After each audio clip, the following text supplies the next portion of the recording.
যদি আমরা আমাদের সন্তানকে নিরাপদ রাখতে চাই ভবিষ্যতে, তাহলে আমাকে সৎ হতে হবে, কাজকর্মে, লেনদেনে, আমার কর্মক্ষেত্রে, আমার সব কিছুর ক্ষেত্রে সৎ হতে হবে। এরপর আমি দুনিয়াতে না থাকলেও সমস্যা নেই, আমার এই সন্তানের দায়িত্ব কে নিবে?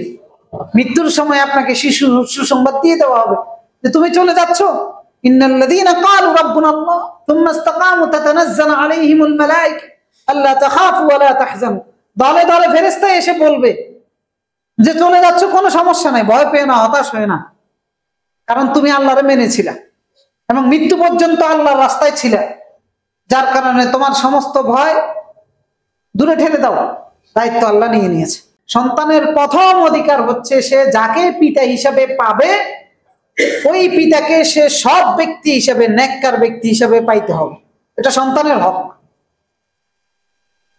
আপনি পিতা হতে পারেন অথবা হবেন, তবে আপনার সন্তানের অধিকার হচ্ছে আপনার সন্তান যেন আপনাকে একজন নেককার ব্যক্তি হিসেবে পায়, একজন সৎ ব্যক্তি হিসেবে পায়, কারণ এটার মাধ্যমে সন্তানের ভবিষ্যৎ নিরাপদ হবে। নেককার ব্যক্তির সততার মাধ্যমে সন্তানের অর্থনৈতিক সিকিউরিটিটা নিশ্চিত হবে, সন্তান নিরাপদ ভবিষ্যৎ পাবে। কারণ ভবিষ্যতে কোনো সমস্যায় যদি সে পতিত হয়, তাহলে সে আল্লাহ কর্তৃক সাহায্য প্রাপ্ত হবে পিতার সততার মাধ্যমে। পিতার সততার ভিতরেই সন্তানের নিরাপদ ভবিষ্যৎ লুকায়িত আছে। কিন্তু আমাদের ক্ষেত্রে উল্টা, আমরা সন্তানের নিশ্চিত নিরাপদ ভবিষ্যৎ গড়ার জন্য অসৎ হয়ে যাই। চাকরি বাকরি করতেছি, সন্তানের বাড়ি গাড়ি করতে হবে, ভবিষ্যৎ নিরাপদ করতে হবে, সেজন্য অবৈধ উপার্জন দিয়ে বাড়ি করে, সম্পদ তৈরি করে।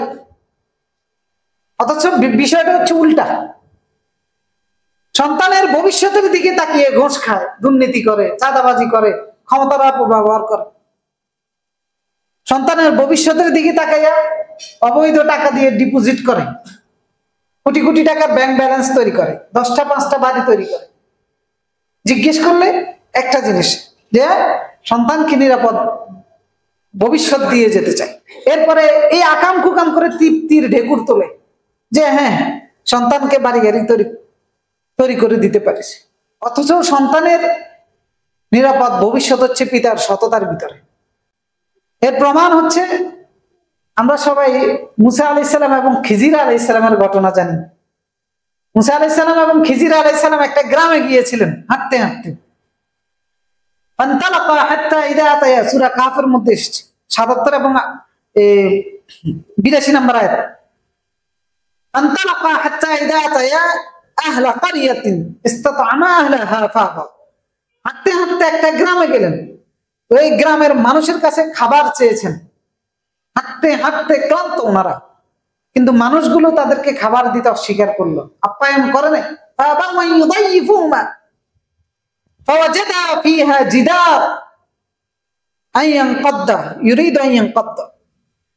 দেখতে পেলেন যে একটা দেওয়াল পতিত হয়ে যাচ্ছে, পড়ে যাচ্ছে, ওনারা দুইজনে মিলে ওই দেওয়ালটাকে সোজা করে দিয়েছেন, দাঁড় করিয়ে দিয়েছেন।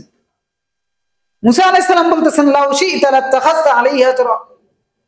এই গ্রামের মানুষ তো খাবার দেয় না, খাবার চেয়েছিলাম, আমরা যে কাজটা করে দিয়েছি এটার বিনিময় তো তারা দিতে পারত। এরপরে খিজির আলাইহিস সালাম জবাব দিলেন, আম্মাল জিদার ফাকানা লিগুলামাইন ইয়াতীমাইন ফিল মাদিনা। যে দেওয়ালটা আমরা ঠিক করে দিয়েছি, এই দেওয়ালটা এই কারণে ঠিক করেছি কারণ এই শহরে 2টা এতিম সন্তান রয়েছে, বাবা নাই, অল্প বয়সে মারা গিয়েছে। তো সন্তান যখন এতিম হয়ে যায় সবচেয়ে অসহায় হয়ে যায় না? অসহায় হয়ে যায়। বলতেছে আমরা এই দেওয়াল তুলে দিয়েছি, এর কারণ হচ্ছে এই শহরে 2টা এতিম সন্তান রয়েছে। ওয়াকানা তাহতাহুমা কানজুন লাহুমা। এই দেওয়ালের নিচে এই 2টা এতিম বাচ্চার জন্য গুপ্তধন লুকায়িত রয়েছে, ধনভাণ্ডার লুকায়িত রয়েছে। ওয়াকানা আবুহুমা সালিহা। এই 2টা এতিম বাচ্চার বাবা নেককার ছিলেন, সৎ ব্যক্তি ছিলেন। আরাদা রাব্বুকা আন ইয়াবলুগা আশুদ্দাহুমা ওয়া ইস্তাখরিজা কানজাহুমা। এই কারণে আপনার রব চেয়েছে বাচ্চা 2টা যখন প্রাপ্তবয়স্ক হবে যাতে করে তাদেরকে ধনভাণ্ডার উন্মুক্ত করে দেওয়া হয়। দায়িত্ব কে নিয়েছেন? আল্লাহ নিয়েছেন। কারণ কি? পিতার সততা। পিতা নাই, বাচ্চা দুইটা এতিম, আর আল্লাহ দায়িত্ব নিয়েছেন। আল্লাহ বলেছেন কারণ হিসেবে পিতার সততা। আর এইরকম দৃষ্টান্ত ঘটনা হয়তো চিত্র ভিন্ন হতে পারে, কিন্তু পরিবেশ ভিন্ন হতে পারে, স্থান কাল পত্র ভিন্ন হতে পারে, কিন্তু এই সিস্টেমে আল্লাহ অসংখ্য ব্যক্তির দায়িত্ব নিয়েছে। অসংখ্য নেককার বান্দারা দুনিয়া থেকে সন্তানকে কিছু না দিয়ে দুনিয়া থেকে বিদায় হয়েছে। আল্লাহ পরবর্তীতে সেই সন্তানের থাকা খাওয়ার উত্তম ব্যবস্থা করেছেন। এরকম দৃষ্টান্ত নাই? ডানে বামে অনেক আছে। আপনার পিতা হিসাবে আপনার প্রথম দায়িত্ব হচ্ছে যে সন্তানকে আপনি একজন নেককার পিতা উপহার দিবেন, একজন সৎ। এটা সন্তানের অধিকার যে আমার পিতা সৎ হবে, তাহলেই আপনার সন্তান নিশ্চিত নিরাপদ ভবিষ্যৎ পাবে। অসংখ্য ব্যক্তি তাদের সততার কারণে কিছুই রেখে যেতে পারেন নাই সন্তানের জন্য, কিন্তু একটা ভরসার জায়গা রেখে গেছেন, সেটা হচ্ছে কে? আল্লাহ রাব্বুল আলামিন। আল্লাহ তাদের সন্তানদেরকে উত্তম ভাবে লালন পালন করেছে। কারণ আল্লাহর কাছে ধনভাণ্ডারের অভাব আছে, আপনি ব্যাংক ব্যালেন্স না রাখলে কি হবে? লিল্লাহি খাযাইনুস সামাওয়াতি ওয়াল আরদ, আসমান এবং জমিনের সমস্ত খাজানার মালিক কে? মান ইয়াত্তাকিল্লাহ ইয়াজআল লাহু মাখরাজা। আল্লাহর ভয় করে চললে আল্লাহ পথ বের করে দিবে। আলাইসাল্লাহু বিকাফিন আবদা, আল্লাহ তার বান্দার জন্য যথেষ্ট, অসৎ হওয়ার কোনো প্রয়োজন নেই। সুতরাং সন্তানের প্রথম হক হচ্ছে একজন পিতা যাকে সে পিতা হিসেবে পাবে সে যেন সৎ হয়, নেককার হয়। এটার মধ্যে সন্তানের নিরাপদ ভবিষ্যৎ নিহিত রয়েছে। যদি আমরা আমাদের সন্তানকে নিরাপদ রাখতে চাই ভবিষ্যতে, তাহলে আমাকে সৎ হতে হবে। কাজকর্মে, লেনদেনে, আমার কর্মক্ষেত্রে, আমার সব কিছুর ক্ষেত্রে সৎ হতে হবে।